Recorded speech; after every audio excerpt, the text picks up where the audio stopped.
90% of the world's wealth is in the hands of 10% of the people. And that 10% wants to secure that wealth. They want to lock it in. And they're watching every move you make. There's a movement against this big brother surveillance state, but you won't hear about it on the news.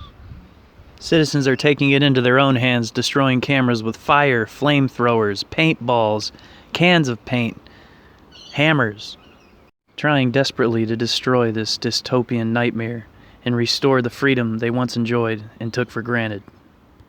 In the United States, many of the founding fathers were concerned about this issue back in the 1700s. They all agreed that if you trade freedom for security, you wind up with neither.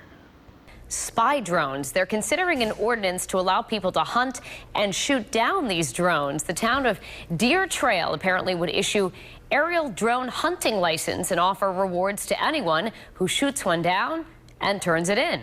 This is David and Goliath. Deer Trail resident Philip Steele is ready to fight for Old West values that he believes are threatened by drones. So if you see one overhead, what are you proposing to do? I am proposing to shoot it down. Steele says it was the National Defense Authorization Act that got him fired up.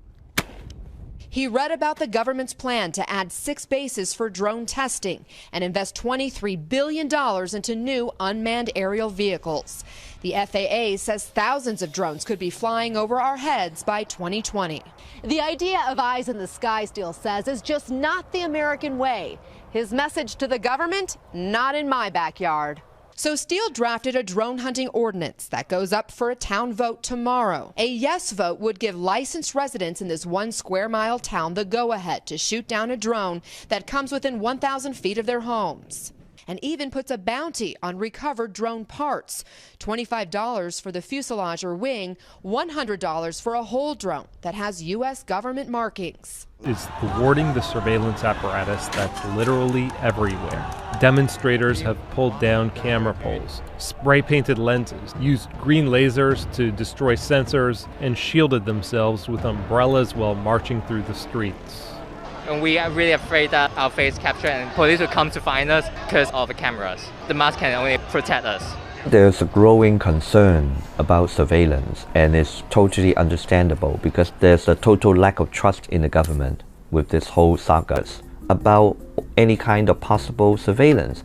Are you tracking my Bluetooth on my phone? Are you tracking my signals? Are you trying to get the information about my whereabouts? How could I trust that you are not doing that? That's why we always say, okay, use VPN. Many demonstrators use virtual private networks or VPNs to access the internet, and they communicate through Telegram, which fully encrypts their messages. Many of these groups in Telegram are tens of thousands of people, and the more important thing is you can stay anonymous. Anonymity, particularly for this particular campaign, has become a big concern for many of these protesters. Without a safe communication, I don't think this revolution can last for that long, actually. The government can crack down everybody very, very easily if there's no encryption in this revolution. Demonstrators are also refraining from using their credit cards and the digital payment system Octopus, which is an option in Hong Kong's public transit system and most stores. Octopus card, actually every single payment you make, it can be traced. Actually, there are many cases that the protesters were proved that they have been to certain location in certain time. It's because they have used those Octopus card. People are aware that all their personal data will be used for prosecutions by the police. So that's why they use a lot of cash this time. To discuss strategy, demonstrators use LIHKG, a social media site that allows anonymous posting and is known as the Reddit of Hong Kong. They've also created decentralized networks for sharing information through AirDrop, a function on the iPhone that transfers data directly to another person via Bluetooth without a third-party intermediary. This is a movement that is totally leaderless and decentralized, and the reason for that is the youngsters, first of all, they have kick-started the whole movement by using all these tools on the internet to really find a newer way to organize this sort of movement and to really sustain it in a longer term. The protest movement's unofficial motto is "Be Water," a Bruce Lee phrase that's meant to convey that in a battle, the more fluid and malleable an adversary, the harder it is to stop. The spirit of be water. You do not need to occupy. You leave whenever you want. It's very hard for the government to get used to it because it's quite new to the city. In the past, they have some tactics to tackle months-long occupying, but they do not have the experience how to tackle the flash mob. They work as an AI. They keep self-learning, keep improving, keep changing the tactics.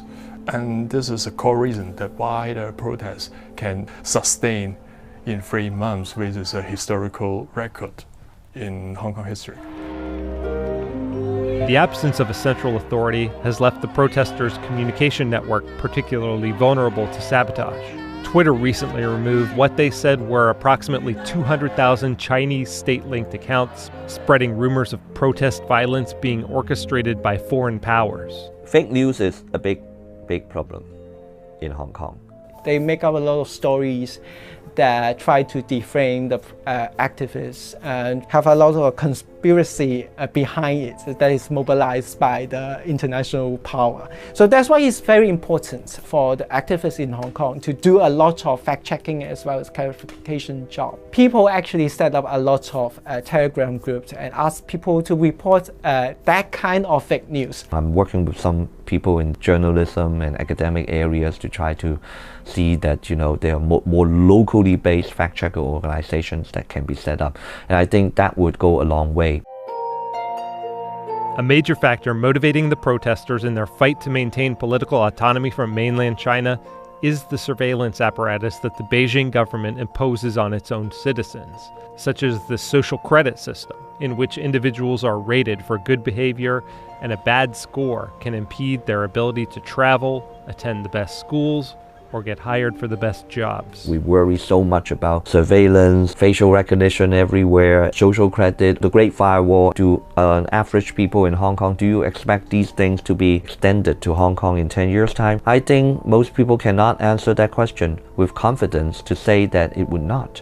And that is the problem. If you go to outspoken, you are willing to voice out what you think and what you think is right or wrong. They will have different tactics to make you trouble.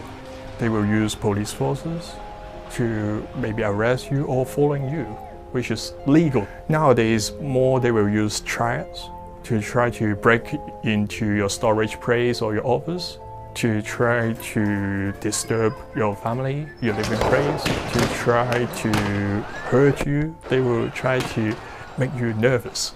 The Hong Kong government has stopped answering the demands of the protesters, and the conflict grew more acrimonious on October 1st after a police officer shot in the chest and injured an 18-year-old demonstrator who had attempted to hit him with a rod. Last week, the government announced a ban on wearing face masks in the streets. It has escalated to a point where people are realizing what we need is a political reform in the whole Hong Kong legislative system. And also, of course, the Communist government is not backing down either.